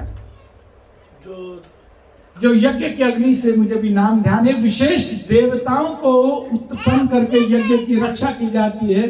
भृगु जी ने अपना मंत्र उच्चारण करके उन रिभु नाम होता है उन देवताओं का जो यज्ञ की रक्षा करते हैं, तो रिभु देवताओं को उत्पन्न किया। जैसे ब्लैक कैट नहीं होती है, ब्लैक कैट जैसे एकदम फैल जाते हैं, मान लो यज्ञ के आसपास कोई यज्ञ को डिस्टर्ब नहीं कर सकता है, तो रिभु देवता उस तरह से सिक्योरिटी करने के लिए तुरंत तैयार वहां पर। तो इन सबको बहुत नुकसान करके, इनका नंदियों का गण जितने आए सबको भगा देते हैं ये रिभु देवता। अब जा करके भगवान शिव वहां बैठे हैं, आराम से समाचार पाते हैं। पहले ही नारद जी आकर के बता देते हैं कि इस तरह से सती ने देह तो त्याग दिया। उस समय इतनी जोर से अट्टहास करते हैं भगवान शिव, बड़ी जोर से। उनका तो सब कुछ प्रसिद्ध है, तांडव भी करें तो जबरदस्त, अट्टहास इतना जबरदस्त करते हैं। और अट्टहास में से अपने शरीर से एक शिखा का गुच्छा निकाल देते हैं, बालों की शिखा, और उसी समय धरती पर पटकते हैं और एक बहुत बड़ा विशाल काय, एक राक्षस कहना चाहिए या देवता कहना चाहिए, एक उत्पन्न हुए, या शिव के गण कहना चाहिए। कहा जाता है कि सबसे प्रमुख अगर शिव के गणों में गिनती की जाए तो उन्हीं की है, जिनका नाम है वीरभद्र। तो तुरंत वीरभद्र उत्पन्न होते हैं और एकदम पागलों की तरह अपने स्वामी से पूछते हैं, आदेश दो, करना क्या है, तुरंत बताओ करना क्या है। तो पता ही अब करना क्या है। जब वहां से चलते हैं तो यज्ञ खूब अच्छे से चल रहा होता है और सब बहुत आनंद से स्वाहा हा हा हा सब कर रहे होते हैं। लेकिन उस समय सबको नजर आता है कि दूर से बहुत जैसे मिट्टी उड़ रही है, बहुत एकदम बादल काले काले से हो गए हैं। इतना बड़ा काया इस वीरभद्र की है, इतनी बड़ी काया है कि अनुमान नहीं लगाया जा सकता है। तो वीरभद्र जी अपने अकेले ही बहुत थे, लेकिन बाकी सब उनके पीछे पीछे आ रहे थे। तो इतनी मिट्टी उड़ रही थी उनके चलने से, तो ऐसे लगने लगा देवताओं की पत्नियों को जो वहां यज्ञ में बैठी थी, उनको ऐसे लगने लगा कि जैसे प्रलय काल आने वाला है। इतना बुरा उनको वहां पर समय लगने लगा। भागवत में लिखा है कि इतना धम धम हो रही थी, इतना तेज तेज सब वो चल करके आ रहे थे कि कईयों के गर्भपात तक होने लगा। इतना बुरा उस समय उनको वहां पर स्थिति नजर आई। और जैसे ही ये अंदर पहुंचे, इन्होंने तो पूछना थोड़ी था, वीरभद्र जी को कुछ पूछना थोड़ी कि काम क्या करना है। तो उन्होंने तो आके तो दो चार के तो ऐसे उड़ा दिए, दाएं बाएं जो रास्ते में आ रहा था सब धराशायी। जा करके सबसे पहले तो यज्ञ खड़ा, भृगु जी ने शाप दिया था, पूषा एक और देवता है, कईयों ने बहुत बहुत कहा था। तो जिसका जो उचित पुरस्कार उनको मिलना चाहिए, सबको बहुत उचित पुरस्कार मिला। किसी के तो दांत निकाल दिए, किसी का कुछ कर दिया। और ये जो दक्ष जी थे, दक्ष जी का तो तुरंत काम तमाम कर दिया, उनका तो गला ही काट करके साइड पे फेंक दिया। अब क्या होना था, जितने गण थे सबने वहां मूत्र किया, सब थूका, सब जो कर सकते थे। यज्ञ पूरा क्या करेंगे, रिभु देवता, ये देवता, वो देवता, सब इधर उधर। तो सभी उस समय बड़े संकट में आ गए कि वीरभद्र को समझाएं कैसे। वीरभद्र तो किसी के वश में आने वाला उस समय था नहीं। तो सब अच्छे से ध्वंस करके अपना काम करके ये वापस आ गए। अभी देवता सब भागे गए ब्रह्मा जी के पास। ब्रह्मा जी को भी इनवाइट किया था, ब्रह्मा जी आए नहीं थे। ब्रह्मा जी भी समझदार है। जो बड़े लोग होते हैं, जो वैष्णव होते हैं, उनको भगवान की कृपा से हृदय में प्रकाश हो जाता है कि कहाँ जाना चाहिए, कहाँ नहीं जाना चाहिए। यद्यपि अपना ही पुत्र है, लेकिन उनको यह आभास हो गया था कि ये कर क्यों रहा है, वास्तव में करना क्यों चाहता है। तो ऐसे स्थान पर क्यों जाना जहां पर मनसा ही, मन की अवधारणा ही खराब हो, चाहे अपना पुत्र ही क्यों ना, वहां क्यों जाना है जहां पर मन की अवधारणा ही किसी को अपमानित करने की हो। तो ब्रह्मा जी आए ही नहीं थे। तो अब ये सब भागे भागे भागे भागे गए कि अब कुछ करो। तो मैं बहुत ज्यादा कथा आगे नहीं बढ़ा रहा हूं, मैं कट शॉर्ट करके ये बता देता हूँ कि ब्रह्मा जी ने कहा कि इस समय कोई हल नहीं निकाल सकते हैं। एक स्थिति है, जिसका तुमने अपराध किया है उसके चरणों में गिर करके क्षमा मांगो। अगर सब लोग यहाँ से इकट्ठा मिल करके चले, मैं भी चलता हूँ, मैं भी वहां बैठा रहा उस दिन, मेरा भी अपराध बना। ब्रह्मा जी ने कहा होगा कि मुझे भी बैठा नहीं रहना चाहिए था, मुझे भी दक्ष तुझे 2-4 थप्पड़ लगा देने चाहिए थे। तो मैंने नहीं लगाया, शायद तू चुप हो जाए, लेकिन तू चुप नहीं हुआ। लेकिन मैं भी अब तुम्हारे साथ चलता हूँ, चल करके कैलाश पर शिव जी को मनाना है। और इसके अतिरिक्त तो कोई इसका रास्ता नहीं है। वैष्णव अपराध शांत नहीं हो सकता है। सब लोग आते हैं भगवान शिव के पास, उनको मनाते हैं अच्छे से। भगवान शिव तो मैंने मनाए हैं, इतना कोई दिक्कत नहीं। उनका नाम ही आशुतोष है। आशुतोष का मतलब क्या होता है कि तुरंत प्रसन्न हो जाते हैं। ये भी एक भक्तों का गुण होता है। कितना भी क्रोध आता है, कोई आकर के थोड़ा भी हरे कृष्ण प्रणाम, बस खत्म। पुराना क्या चल रहा था, कितना कितना मन में वो स्वयंवर रचा रहे थे, कितना कितना सब खत्म। कोई आया अगर प्रणाम किया, हरे कृष्ण में इतना बल है। कोई अगर एक बार प्रणाम कर दे, मन से प्रणाम कर दे, कपट भाव से नहीं, अंदर तो वही का वही विष भरा हुआ है, लेकिन बाहर से प्रणाम कर रहे हैं, उससे नहीं जाता है। मन का जो भावना है तभी जाती है। कोई व्यक्ति अगर सच्चे हृदय से गिर जाता है तो उसके अपराध तुरंत क्षमा हो ही जाते हैं, भगवान की कृपा से हो ही जाता है। तो इन सब चीजों को देख करके भगवान कृष्ण भी इतना प्रसन्न होते हैं, भगवान विष्णु भी इतना प्रसन्न होते हैं कि आज बिल्कुल सब वैष्णवता के ढंग से चल रहे हैं। आज ब्रह्मा जी ने बिल्कुल सही सबको शिक्षा दी है और ले करके सबको गए हैं।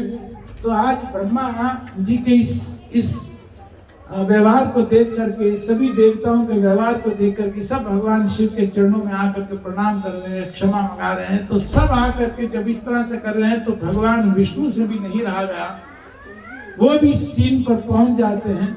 और उस समय बहुत मनोरम श्रीमद् भागवत के वहां पर कथन की कैसे कैसे वो पूछते हैं, भगवान पूछ रहे हैं कि कैसे अब इसका सुलझाया जाए, यज्ञ कैसे ठीक हो, इसका गला कैसे हो, इसका दांत कैसे आए, इसका ये कैसे हो, सब पूछते हैं। तो भगवान शिव सबका फिर निवारण बताते हैं कि ठीक है, इसको तो बकरे का गला लगा दो। मैं कई बार सोचता हूँ कहीं इसी लायक था क्या। लेकिन निवारण करा देते हैं ताकि यज्ञ ठीक से पूरा हो जाए। सब स्थिति संभाल लेते हैं भगवान शिव, फिर स्वयं आते हैं अच्छे से यज्ञ। भगवान यज्ञ तो प्रसन्न हो ही चुके हैं, वो तो आ ही चुके हैं वहां पर। लेकिन उसके बाद दक्ष को पुनः एक बार जन्म लेना पड़ता है। यद्यपि वैष्णव अपराध क्षमा हो गया, लेकिन फिर भी उस शरीर से दक्ष भगवत धाम नहीं जा पाते। उनको नया एक शरीर लेना पड़ता है। छठे स्कंद में श्रीमद् भागवत में दूसरे एक कथा आती है जहां पर प्रचेताओं के पुत्र बन करके यही दक्ष आते हैं। और उस समय फिर उनकी 60 कन्याओं का विवाह होता है। कश्यप आदि, ये सब जो अदिति दिति जितनी देवताओं की माताएं हैं, या ये सब दक्ष जी की पुत्रियां हैं। तो साथ में ये बात समझ लेना चाहिए वास्तव में भक्तों को और विशेष तौर पर गृहस्थों को, कि हमारे जीवन में पग पग पर वैष्णव अपराध की संभावना है। पग पग पर पदम पदम यत विपदाम, गृहस्थों के लिए पूरी तरह से एकदम ये फिट उगती है, क्योंकि घर में ही है वैष्णव, बाहर कहाँ जाना है। 24 घंटे अपराध बनने की संभावना है। लेकिन सबसे पहले ये समझ लेना चाहिए कि मतभेद बुरा नहीं है। मत होना चाहिए, मतभेद भी होना चाहिए। अगर कहीं मत ही नहीं है दोनों में से किसी एक का, तो वो भी गड़बड़ है। एक का ही मत है, दूसरे का मत ही कोई नहीं है कि जो पतिदेव कह रहे हैं, जो पत्नी जी कह रहे हैं, नहीं, ये भी गलत है। मत होना चाहिए, मतभेद भी होना चाहिए, लेकिन मतभेद को निवारण करने का जो ठीक उपयुक्त मार्ग निकाल लेते हैं, ऐसे वैष्णव, ऐसे पति पत्नी दोनों मिलकर के भगवान के चरणों में बहुत तेजी से प्रगति करते हैं। और दूसरा है कि वैष्णव अपराध जहां कहीं भी हो, हम लोग गाड़ी चलाते हैं, कार चलाते हैं, स्पेशली मैं गुड़गांव में देखता हूं कि रेड लाइट पर भी पता है कि रेड लाइट जंप करना अपराध है, एक्सीडेंट भी होने की संभावना है। हम में से कौन नहीं जानते हैं कि रेड लाइट क्रॉस करने से रिस्क बढ़ेगा, किसी को दूसरे को चोट आ सकती है, हमको चोट आ सकती है, पेनल्टी आ सकती है, जानते हैं ना। लेकिन फिर भी रेड लाइट क्रॉस करते ही हैं और फिर नुकसान भी होता है। जिसका ये आदत बन जाती है, हो सकता है एक बार बच जाए, 2 बार बच जाए, 4 बार बच जाए, कभी ना कभी तो फंस ही जाता है। उसी तरह से वैष्णव अपराध रेड लाइट जैसा है। प्रयास करके जहां भी वैष्णव अपराध हो रहा हो उसको बहुत बड़ी रेड लाइट मान करके इन 3 में से कोई मार्ग तुरंत ले लेना चाहिए। नहीं तो जो वैष्णव अपराध सुनने के अभ्यस्त हो जाते हैं उनका तो मेजर एक्सीडेंट कहीं ना कहीं पर निश्चित है, क्योंकि अभ्यास बन गया। रेड लाइट पर नहीं रुकना है तो हो सकता है कोई आकर के किसी दिन उतार ही देगा। तो कहीं ना कहीं ऐसे भी गड़बड़ अपराध जुड़ते रहते हैं। तो इन बातों को हम सब भक्तों को, गृहस्थों को मन में धारण करना चाहिए, विश्वास के साथ पालन करना चाहिए। प्रभु जी ने कहा था, माता जी ने कहा था कि दक्ष और शिव जी के बारे में कुछ कहा जाना। आज मैं तो सोचता था कि आज चैतन्य महाप्रभु के बारे में लीला होनी चाहिए। आज तो उनका दिन है, परसों गौर पूर्णिमा है, लेकिन पति पत्नी की यही इच्छा थी तो इसी फिर संदर्भ को लिया। आप सबका बहुत बहुत धन्यवाद है। हरे कृष्ण। किसी का कुछ प्रश्न हो, डाउट हो तो पूछ सकते हैं। प्रभु जी बहुत बहुत धन्यवाद इतनी सुंदर कथा के लिए। आपने बताया प्रभु जी कि अगर पति पत्नी के बीच में किसी विषय पे अवरोध हो तो शास्त्र के हिसाब से देखना चाहिए, जिसका मत शास्त्र अनुसार हो। तो हमने SSR बुक पढ़ी है, उसमें प्रभुपाद जी के साथ एक प्रोफेसर के साथ वार्तालाप है जिसमें प्रभुपाद साकार भगवान के विषय में शास्त्रों से कोट दे रहे हैं और वो निराकार के। फिर फाइनली वो प्रोफेसर कहता है कि ये डिस्कशन एंडलेस है, मैं शास्त्रों से बहुत सारे ऐसे देता रहूंगा और आप ऐसे देते रहेंगे तो इसका कोई निष्कर्ष निकलेगा नहीं, और ऐसे वो बंद कर देता है। तो अब मेरा सवाल ये है कि शास्त्रों में हर सिद्धांत के लिए बड़े सारे कोट मिल जाएंगे, तो किस अब मतभेद है तो दोनों शास्त्र कोट कर सकते हैं, तो उस स्थिति में किसका मत शास्त्र अनुसार ज्यादा ऊंचा है वो कैसे पता चलेगा? बहुत अच्छा प्रश्न। देखिए, अपनी स्थिति के अनुसार, मान लीजिए मैं एक उदाहरण ले रहा हूँ, किसी का अभी विवाह हुआ, किसी का 10 साल हो गए विवाह हुआ, किसी के 25 साल हो गए विवाह हुआ, है ना। तो हो सकता है कि इन तीनों लोगों के शास्त्र के अनुसार अलग अलग वचन होंगे।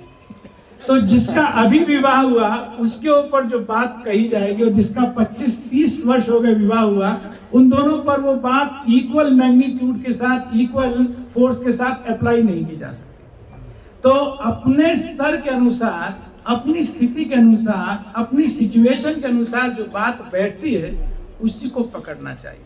वो बात उतने दोनों में समझ होनी चाहिए। मान लीजिए अगर कोई बात बिल्कुल नवविवाहित गृहस्थ के लिए लिखी है तो उनको मान लेना चाहिए बुद्धि के अनुसार कि हम भगवान की तरफ बढ़ने के लिए इकट्ठा चल रहे हैं, ठीक है ना। अब कहीं पे अगर मतभेद है, उस मतभेद को भी अपनी स्थिति के अनुसार ही संभालना उपयुक्त होगा। जो फॉरवर्ड विजन होता है, मान लीजिए किसी का 25-30 वर्ष हो गए, अब दोनों का फॉरवर्ड विजन ये होना चाहिए कि अब हमें अपने जीवन में किन विषयों के ऊपर प्राथमिकता देनी है। उन विषयों पर नहीं देनी है जो अभी गृहस्थी में प्रवेश किए हैं, उन विषयों पर प्राथमिकता देनी है जो हमें आगे अब देखने वाला है। तो वो बात बहुत कंफ्यूजन वाली नहीं होगी, वो बात पर दोनों का मत हो जाएगा, माने मत एक हो जाएगा, मतैक्य हो जाएंगे। तो अपनी स्थिति के अनुसार उन शास्त्रों की बातों को पकड़ना चाहिए, और उतनी मैच्योरिटी भक्तों में होती है। इसमें तो एक बढ़िया काम होता है कि एक को ज्यादा पता होता है शास्त्र, एक को नहीं पता होता। जी, माता जी को दे दीजिए पीछे। कई बार क्या होता है, कुछ ऐसे विषय हो जाते हैं शुरू जहाँ पे कथा आधे घंटे की होती है, प्रश्न 2 घंटे के लिए। हरे कृष्ण। पृथ्वी, मेरा ये प्रश्न था कि जो दक्ष ने जब ऐसे शिव जी का अपराध किया था, पहले जब उनको प्रणाम नहीं किया था शिव जी ने, तो नंदी जी ने जो बोला, तो क्या उनको नहीं बोलना चाहिए था, वो गलत किया उन्होंने? हाँ, बहुत अच्छा प्रश्न है। मन का वेग कंट्रोल रखना चाहिए। वहां पर जिसने अपराध किया वो तो वहां से चला गया। नंदी जी ने जिसके लिए कहा वो तो जा चुका है। नंदी जी ने ये कहा कि तुम सब लोगों ने इसको बैठ करके सुन क्यों लिया, इसीलिए मैं शाप दे रहा हूं। तो नंदी जी के 2 लेवल्स हैं बात को समझने के लिए, कि वो उनको अपने स्वामी के सामने रोकने की हिम्मत भी नहीं हो रही थी, गुरु के सामने बोला भी नहीं जाता है, शिष्य गुरु के सामने बोलता नहीं। कई सारे व्यवहार हैं जो वहां पर सीखने वाले हैं। अगर गुरु बैठा है, गुरु के सामने दूसरे को नहीं रोका जा सकता, पीछे जाकर के उसको जरूर, जैसे जीव गोस्वामी पाद ने रूप गोस्वामी पाद और जो तीसरे आचार्य थे उनके लिए किया, वो किया जा सकता है। लेकिन गुरु बैठा हो तो शिष्य को बोलने का कोई कारण नहीं, अधिकार नहीं है जो अपराध कर रहा है। लेकिन यहाँ तो बात बिगड़ती जा रही है। अब जब बिगड़ती जा रही है तो नंदी जी को वहां पर बोलना तो अवश्य चाहिए था, लेकिन बाकी सबके ऐसा होता है, if we try to step into the shoes of others, English में कहा जाता है कि मन तब कंट्रोल में आता है, मन का वेग तब कंट्रोल में आता है, if we just try make an attempt to step into the shoes of others. बस ये अगर बात समझ में आए तो फिर अपराध के बहुत सारे कारण अपने आप धूमिल हो जाते हैं। Step into the shoes of others का मतलब कि वो जिस प्लेटफॉर्म पर खड़ा है, जिस कारण से वो ऐसा बिहेव कर रहा है, अगर मैं अपने शूज में रह करके उसको विचार करने का, उसका मन देखने का प्रयत्न करूंगा तो नहीं हो पाएगा। जैसे मैंने कहा कि पति और पत्नी आपस में क्या करें, एक दूसरे की बात को समझने का प्रयास करें, means trying to step into the shoes of others. समझ तभी आएगा, जब नहीं तो समझ में नहीं आएगा। अपनी बात अगर मैं कहता रहूं तो मैं कभी दूसरे की भावना, दूसरे की बात को समझने में सक्षम नहीं हो पाऊंगा। तो दूसरे की बात कब समझ में ज्यादा आएगी, जब वो किस प्लेटफॉर्म से बात कह रहा है, जब मैं उस प्लेटफॉर्म पर भी अपने आप को पहुंचाने का प्रयास करूंगा। तो उस समय देवताओं ने, भृगु आदि देवताओं ने कुछ नहीं कहा, मतलब वो अपराध में शामिल हुए। तो उसके लिए भृगु जी को थोड़ा सा मन पर संयम रख करके ये बात रखनी चाहिए थी, ये बात जरूर करनी चाहिए, शाप नहीं देना चाहिए। एक अपनी बात कहने का भी ढंग होता है, वही बात थोड़ा सा आत्मीयता से भी कही जा सकती है, अपनापन दिखा करके भी कही जा सकती है, अधिकार रूप में भी कही जा सकती थी कि मैं तो उम्मीद कर रहा था कि आप सब बहुत श्रेष्ठ हैं, आप सब बहुत ज्ञानवान हैं, आप ही को रोक देना चाहिए था उनको। ये बात कहने से उनको बुरा नहीं लगता। लेकिन ये जो प्रवाह शाप का प्रारंभ हुआ, ये बात भृगु जी के लिए भी है कि भृगु जी को भी सबसे बड़े देवताओं में भगवान की विभूति है, उनको स्थिति संभाल लेनी चाहिए थी। किसी का उसने तो किया, इन्होंने भी किया तो किया। तो उस समय उनको समझा नहीं, ऐसे नहीं कहते हैं, इस तरह से शाप नहीं दिया जाता है, इनका क्या अपराध है आप जिसको शाप दे रहे हो। ऐसे करके जो बड़े व्यक्ति होते हैं वो स्थिति को संभालने का प्रयत्न करते हैं। बड़प्पन का क्या अर्थ होता है, मैच्योरिटी का क्या अर्थ होता है? स्थिति को बिगाड़ना तो मैच्योरिटी नहीं है, स्थिति में अच्छी युक्ति दे करके ढंग से स्थिति को संभाल लेना ही युक्ति है। तो इस दृष्टि से कहीं ना कहीं दोनों में आप संभावना तो देखेंगे कि करना चाहिए था कि नहीं करना चाहिए था। हमारे महाराज स्पष्ट बोलते हैं कथा में, ये बिल्कुल गलत काम है, नहीं करना चाहिए। जो शापों का जो वहां पर ये वातावरण बनाया, ये उपयुक्त नहीं है, ये होना ही नहीं चाहिए। समझाने में अलग बात है, शाप तो बहुत बड़ी बात है, वो तो ब्रह्म शाप है, ये सारे के सारे इनकी वाणी से जो निकल जाए वो तो होना ही होना है, हो ही रहा है। वास्तव में होना क्या है, आज भी हम ये सब बात देख रहे हैं जो दोनों ने एक दूसरे के लिए कहा, वो कहीं ना कहीं घटित भी हो रहा है। ठीक है जी। जैसे संबंध होता है तो बुद्धि से पिता बड़ा है, तो अगर पति और पत्नी होते हैं कि पत्नी से पति बड़ा होता है, तो जो पति ने कहा उसे एज इट इज स्वीकार करना ही धर्म कहेंगे, या फिर कभी उसे शास्त्र में चेक भी करना? नहीं, जो पति ने कहा उसको एज इट इज स्वीकार करने में तो अपना मत ही नहीं है, तो मतभेद कहाँ से होगा? मत होना चाहिए। मत इसलिए होना चाहिए कि पति की बात को जब स्वीकार कर लेते हैं तो पति के प्रति उतना सम्मान नहीं बनता है, लेकिन पति की बात को समझ करके जब स्वीकार करते हैं तो दोनों में वैष्णवता का एक लक्षण प्रकट होता है। ऐसा थोड़ी कि पति पत्नी से सीख नहीं सकता है। हो सकता है कि कई बार इमेच्योरिटी में, जल्दबाजी में वो बात नहीं ठीक कह रहा हो और पत्नी उसका सुधार कर सकती है, बता सकती है मुझे ऐसा लगता है कि इसमें हमारा हित नहीं है, इस बात में शायद मुझे ज्यादा अपना हित नजर आ रहा है। तो बैठ करके मत नहीं होना ये गलत है, आंखें मूंद करके स्वीकार करना ये गलत है। मान लो अगर गुरुजी ये कहेंगे कि आपको कल से जप करना बंद करना है, तो जप करना बंद कर देंगे कि गुरु महाराज ने कहा कल से जप बंद।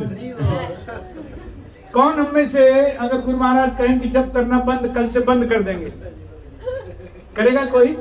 तो गुरु अवज्ञा कर रहे हैं ना, लेकिन ये गुरु अवज्ञा नहीं है, क्योंकि गुरु ये बात नहीं कहनी चाहिए कि आप जप करना। भगवान की तरफ बढ़ने के लिए युग धर्म भगवान का नाम है।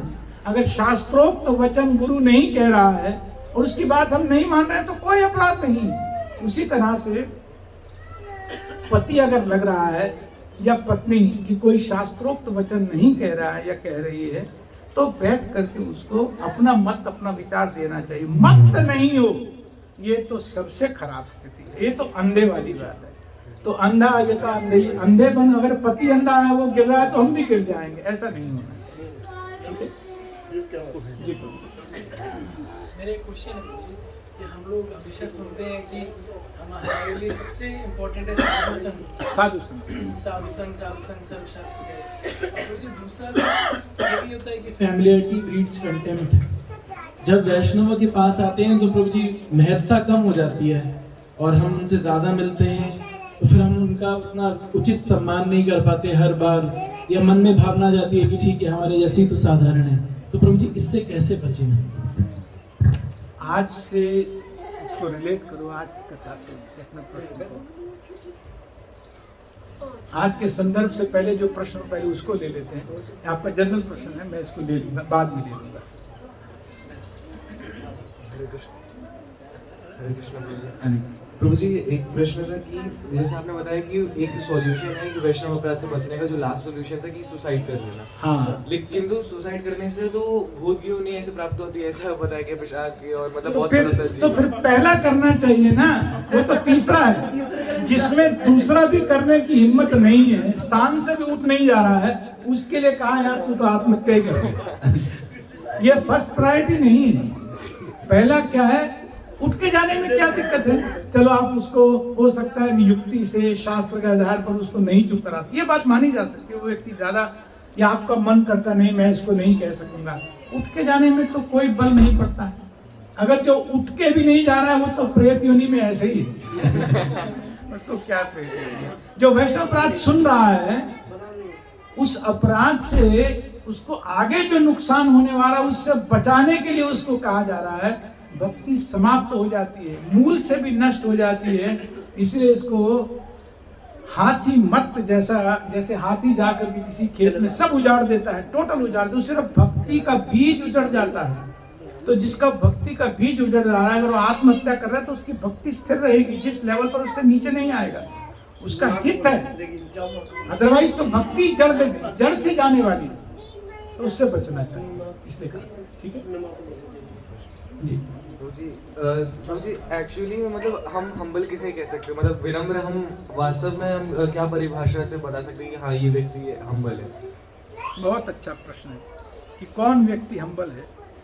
शास्त्र में कहा गया कि जिसके हृदय में मान सम्मान की इच्छा समाप्त हो जाती है, जिसके हृदय से ये भावना निकल जाती है कि मेरा कोई सम्मान करे, और अगर सम्मान हो रहा होता है तो जिसको लगता है कि वास्तव में उचित नहीं हो रहा है, वो व्यक्ति हम्बल है। जिसके हृदय से भावना ही निकल जाती है कि समाज में मेरी प्रतिष्ठा हो, भावना ही नहीं, और अगर हो रही होती है तो आगे दे देता है, गुरुवर को दे देता है। जो सम्मान को नहीं रखता है वही व्यक्ति अधिकारी माना जाता है भगवान के भजन में आगे बढ़ने का। कीर्तनिया सदा हरि, उसी का ये कहा गया कि तृणादपि सुनीचे ना उसकी स्थिति है। जिसको अभी सम्मान पाने की इच्छा है, ये चाहता है कि मेरा सम्मान हो, समाज में चार लोग गुण गाएं, मेरे को पद मिले या वैभव मिले, है ना, तो ऐसा व्यक्ति इस भौतिक जगत में अभी कहीं ना कहीं सुख देख रहा है। वो भजन कर नहीं पाता है। वो हर तरह से इस भौतिक जगत को भोगने में ही अभी कहीं ना कहीं अंश में, किसी न किसी अंश में लगा हुआ है। तो जिस व्यक्ति में है कि मेरे मन पूरी तरह से इस बात से स्थापित हो गया, सम्मान का मैं अधिकारी नहीं हूँ। जो आदमी भगवान से विरोध करके आ गया, जो जीव भगवान से विरोध करके आ गया, उसको सम्मान मिलना चाहिए। जो व्यक्ति परम करुणावान, सुहृदों के सुहृद, परम स्वामी परमेश्वर, परम पिता से विद्रोह करके आ गया, क्या वो सम्मान पाने लायक है? लेकिन फिर भी अगर वो सम्मान पाना चाहता है, इसका मतलब उसके हृदय में वो बात अभी धसी नहीं है कि मेरी स्थिति कहीं और है, यहाँ मेरी स्थिति नहीं है, मेरा स्थान ही नहीं है। वही व्यक्ति सम्मान पाना चाहेगा। और जो व्यक्ति सम्मान नहीं पाना चाहेगा, वही व्यक्ति बहुत तेजी से प्रगति करता है, क्योंकि उसका लक्ष्य उसको स्पष्ट दिख रहा होता है। ठीक है, प्रभु जी आज की कथा से रिलेटेड। अच्छा, वो शिव जी ने पहले में जब पहली बार अपराध हुआ तब भी वो दंड दे सकते थे दक्ष को, तब नहीं दिया दंड। और जब बाद में सती जी के साथ ये हुआ, उन्होंने किया ऐसा, तब उन्होंने दंड दिया। देखिए, वैष्णव की गुण होती है कि अपना असम्मान तो कभी अपराध गिनते ही नहीं। अगर शिव जी का अपना अपमान हो रहा है तो कभी अपराध नहीं गिनते हैं। लेकिन हुआ क्या, आप ये समझ लीजिए, चाहे पत्नी है, लेकिन दक्ष ने अपनी पुत्री को भी असम्मानित किया। वो सब व्यवहार जो दक्ष का, नारद जी ने आकर के सब बताया। नारद जी जहां भी आकर के कोई समाचार देते हैं ना, वहां पर भक्ति का प्रवाह बढ़ना होता है। देखने में लगता है जैसे कंस को आकर के कहा, अरे आठ में भैया कोई भी आठ हो सकता है, ये भी आठ हो सकता है, ये भी आठ हो सकता है, ये भी आठ। मैंने जब पहली बार ये पढ़ा तो मैंने कहा नारद जी बड़े घर पिटा हुए हैं भाई। ये तो घर बिगाड़ रहे हैं, बहन भाई हैं तो वो छोड़ रहा, नारद जी कह रहे मारो। लेकिन बाद में मुझे ये समझ में आया कि वास्तव में भगवान का प्रादुर्भाव नारद जी को डिले ये तो होगा नहीं, इसके पाप जब तक घड़ा भरेगा नहीं तब तक काम होगा नहीं। तो नारद जी ने देख लिया कि दक्ष के पाप का घड़ा जब तक शिव जी के पास समाचार पहुंचेगा नहीं तब तक अब हल निकलेगा। और भी बहुत लोग अपराध करता होगा, ये थोड़ी कि जिसने शिव जी को नहीं छोड़ा बाकी को छोड़ता होगा, सबको उन्हें लाइन पर लगा करके रखा होगा। तो नारद जी को भी लगता होगा कि ये तो अब काम इसका सेट करने वाला कोई व्यक्ति होना ही चाहिए। अब शिव जी अपने ऊपर तो नहीं करेंगे, ये बात तो समझ में आ रही है, लेकिन अब जा करके मैं कहूंगा तभी तो आगे स्थिति संभली। अगर वो नहीं होता, विध्वंस नहीं होता, तो उनकी बुद्धि ठिकाने लगने वाली थी, ठिकाने ही नहीं लगती। तो नारद जी ने यही सोच करके कि ये तो वैष्णव अपराध करता ही जा रहा है, ये तो बहुत गड़बड़ करता, अपना भी अहित कर रहा है। जी तो बस अंतिम प्रश्न लेंगे। अच्छा, आपका भी प्रश्न, ठीक है, आप पहले माता जी को देंगे। प्रभु जी मेरे ना दो प्रश्न है। आपने बताया कि जैसे वैष्णवों के गुण होते हैं कि वो आशुतोष होते हैं, करुणामय होते हैं और सहनशील होते हैं। तो प्रभु जी ये गुण नहीं है अभी, तो प्रभु जी इस गुणों को उत्पन्न करने के लिए क्या करें? मतलब मैं ऐसा, मतलब मैंने भक्तों से, गुरु महाराज से सुना है कि जैसे हम नाम जप करते हैं, तो प्रभु जी अगर जैसे मैं ये कंटिन्यू करते रहूं तो ये गुण आ जाएंगे? आ जाएंगे, और उनका संग करें जिनमें गुण है तो बहुत जल्दी आ जाएंगे। दूसरा प्रश्न दिमाग से निकल गया। कलयुग है, मंदा सुमंद मत क्यों भूल जाते हैं। हरे कृष्ण। क्योंकि आपने बताया था कि भगवान शिव चर और अक्षर के गुरु हैं। चर और चार, हाँ, चर अक्षर के गुरु ये बात मैत्री मुनि जी विदुर जी को बोल रहे हैं कि चराचर गुरु उनके लिए शब्द प्रयोग कर रहे हैं जी। और इस वैष्णव संप्रदाय में सुनते हैं कि बलराम जी सबके गुरु हैं जी, तो ये कैसे कनेक्ट करेंगे? बहुत अच्छा प्रश्न है।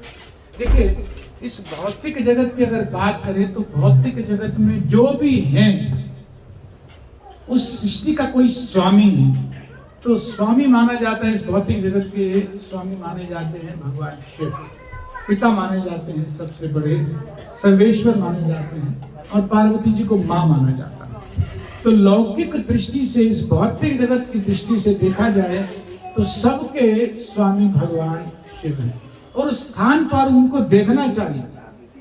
अगर हम, जैसे भी उन्होंने कहा कि हम बाईपास नहीं करें, भगवान शिव का जो स्थान है उनको यथा योग्य वो स्थान दें, मन में धारण करके उनको वो स्थान दें। जहां तक बलराम जी की बात करें, वो तो स्वयं कृष्ण है। बलराम जी में और कृष्ण जी में बहुत सुंदर चैतन्य चरितामृत में कहा गया कि कृष्ण और बलराम में कोई अंतर ही नहीं है। एक अंतर है बस, काया का अंतर। काया का अंतर के अतिरिक्त कोई अंतर नहीं है। और वो काया क्या है, काया की समझ लेनी चाहिए कि जो कृष्ण लोक है, जो गोलोक है, उसके 3 हिस्से, 3 भाग हैं। जो सबसे अंदर वाला हिस्सा उसको बोलते हैं श्वेत द्वीप या वृंदावन। भगवान कृष्ण उससे बाहर कभी नहीं आते हैं, स्वयं कभी बाहर आ ही नहीं सकते। उसके बाहर हैं 2 हिस्से जिसको द्वारका और मथुरा कहा जाता है। द्वारका और मथुरा में भी जो गोलोक का भाग है, कोई बाहर नहीं, किसी वैकुंठ की, किसी और जगत की बात नहीं कर रहे हैं। गोलोक में ही वृंदावन से बाहर अगर भगवान ने आना है तो वो अपना एक्सपैंड करते हैं अपने आप को बलराम के रूप में।